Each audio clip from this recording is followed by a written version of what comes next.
Very good afternoon to everyone.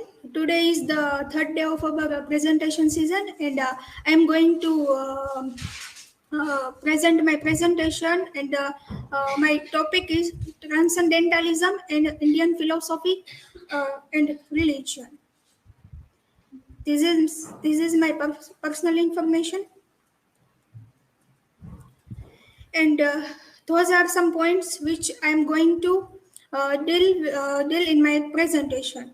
I'm going to discuss 19th century American literature, then what is transcendentalism, two types of transcendentalism in America, Henry David Thoreau on transcendentalism, Emerson, and Indian philosophy, and then conclusion. So I'm going to present my. I'm going with first introduction. Recent criticism has increasingly focused on the native qualities of 19th century American literature. Charles Fedelson was among the first to emphasize its symbolic character, arguing that American writers like Emerson, Whitman, Hawthorne, and Melville all seek to understand the world in symbolic terms in their efforts to unveil the significance behind the phenomenal world. So these narrative style writing, then fiction, and that all kind of literature took a grounding throughout the 19th century literature. In this period, middle class people and working class people rising in reading, and 19th century American literature welcomed many genres like novels, short stories, poem, personal journals, and many things, and that all literature point out politics, religion, and philosophy of that time. So first of all, we have to understand what is transcendentalism. Transcendentalism was a movement in the early to mid 19th century that embraced new ideas in literature, religion, and culture. It was a protest to intellectualism and the doctrine to the Unitarian Church. It was a belief that people can reach a spiritual state by utilizing their intuition, and not by learned doctrines and religious teachings. The period from roughly 1830 through the 1860 saw the growth of one of the most exotic intellectual movements ever to take root in American soil, and that is transcendentalism. This transcendentalism movement was literary and philosophical movement that emerged in 19th century in United States, and this movement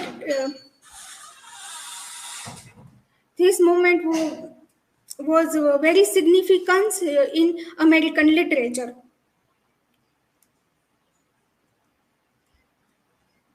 Led by Ralph Waldo Emerson, the New England transcendentalist mounted an attack on social, intellectual, religious, and political beliefs. Henry David Thoreau was so transcendentalist that he resisted official membership in this, as in any other group. There can be no doubt, however, that for our purposes, he must be included. Then here is two types of transcendentalism in America. There are two types of transcendentalism in America: Franco-American type, and second is German-American type. So first is Franco-American type is in there is a tradition that New England transcendentalism was made in Germany. This tradition has been allowed to grow by double default, both through the superness of American scholars and through the positive propaganda of German culture. It has remained for a Franco-American to dispose of the matter by showing that the American transcendental movement, with its idealism and individualism, was but part of the greater movement of European romanticism. And second is Gerald had done great service in disposing of the fable of the preponderant influence of German philosophy upon New England Transcendentalism. Henry David Thoreau on Transcendentalism.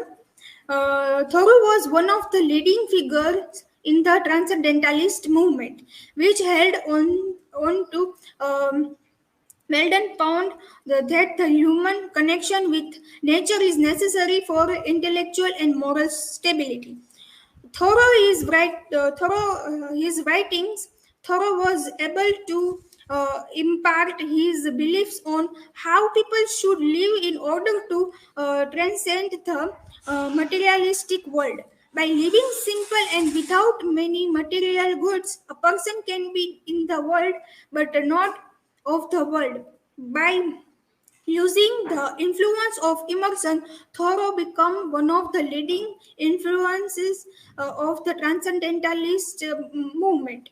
Beside Emerson and Thoreau, four other distinguished Americans of the period that are Alcott the teacher, Victor the Quaker, Melville the rover, and Whitman the mystic showed an interest in Indian philosophic thought and in turn were influenced by it. Then Emerson and Indian philosophy. Two quite different American philosophers looked upon Emerson's concern with Indian philosophy as a kind of aberration, who are William Torrey Harris and Charles Sanders Peirce. Emerson is the leading exponent of Indian thought among the transcendentalists, many of whom saw it as not only curious to the rising American materialism. Thoreau, like other transcendentalists, had a breadth and Catholicity of mind, which brought him to the study of religions of India. From the beginning, he was disillusioned with organized Christianity, as he never went to church, and like Emerson, showed great interest in Hinduism and its philosophy. In comparison to Hebrewism, Thoreau found Hinduism superior in many ways. The following passage demonstrates Thoreau's disagreement with Hebrewism and his love for Hinduism. The lofty concept of man embodied in Hinduism appealed to Thoreau.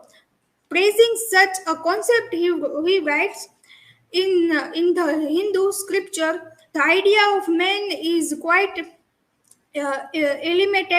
illimitable and sublime.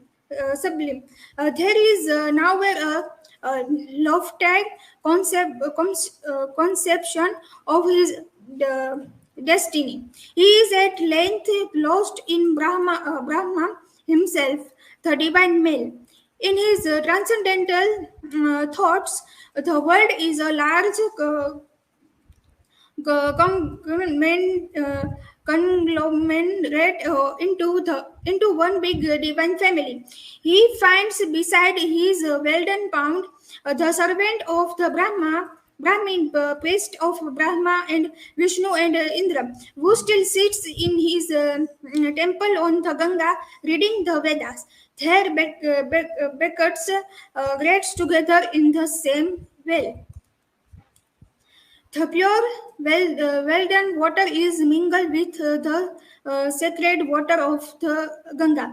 Thoreau, the Concord sage, said the Vedanta teaches how by forsaking religious rites the watery may obtain purification of mind. And one sentence of the Ganga is worth the state of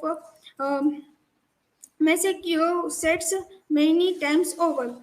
Transcendentalism and in Indian philosophy, there are they share many similarities.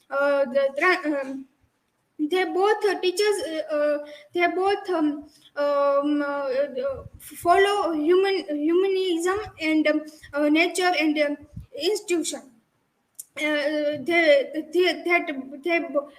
Both philosophy both philosophy teaches us to search and explore ourselves and search for and understand our consciousness and search the truth in the world. Many transcendentalists believe that the truth we could find through spiritual practice. And in Indian philosophy, the Indian philosophy believes that we find truth through indirect, like as a meditation. Conclusion. Thoreau's reading of literature on Indian and the Vedas was extensive. He took them seriously. I feel proud to quote Thoreau's statement is evidence of a true transcendentalist. If a man does not keep pace with his companions, perhaps it is because he hears a different drummer. To reveal Thoreau's belief that every man must transcend the correct sociological ideas. These are my work cited. Thank you. Anyone have question? You can ask me.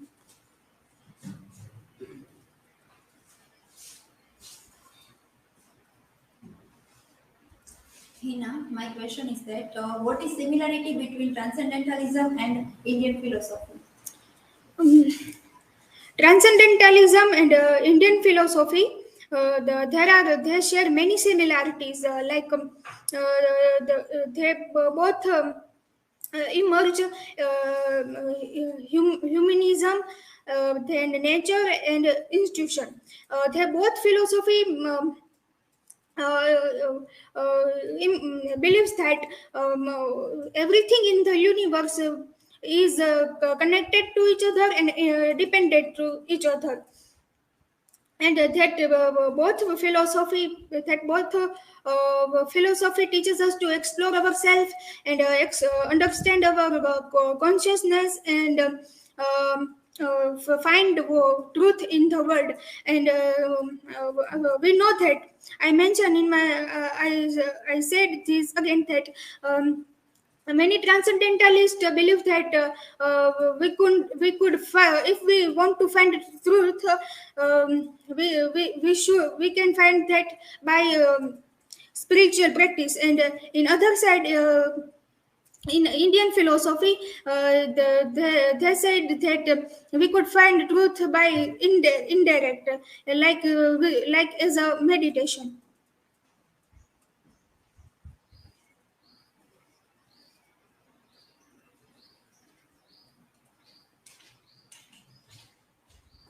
So, Hina, my question is, as you mentioned in your slides about Emerson is the leading exponent of Indian thought. So, can you throw some more light upon that? Uh, uh, Emerson is a leading figure in transcendentalism, and he also have interest in Indian philosophy and Indian religions because he felt that Indian philosophy is very interesting and he could find himself, and he could find the truth through that Indian philosophy.